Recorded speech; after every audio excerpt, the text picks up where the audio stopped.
પોરબંદરના લીમડા ચોક શાક માર્કેટ પાસે ટ્રાફિક અવેરનેસ કાર્યક્રમ યોજાયો।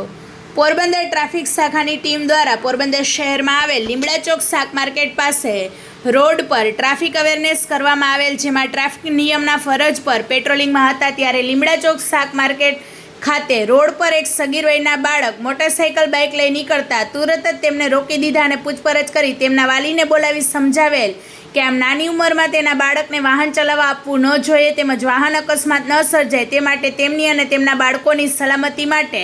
ટ્રાફિકના નિયમોનું ચુસ્તપણે પાલન કરવા જરૂરી કાયદાકીય માર્ગદર્શન આપવામાં આવેલ અને અન્ય વાલીઓ પણ તેમની અને તેમના બાળકોની સલામતી અને સુરક્ષા માટે નાની ઉંમરમાં બાળકોને વાહન ચલાવવા ન આપવા આ સંદેશો આપવા અપીલ કરવામાં આવી હતી। રિપોર્ટર સિદ્ધાર્થ બુદ્ધદેવ, પોરબંદર। વધુ સમાચાર જોવા માટે અમારી યુટ્યુબ ચેનલને સબસ્ક્રાઈબ કરો અને અમારા ફેસબુક પેજને ફોલો કરો।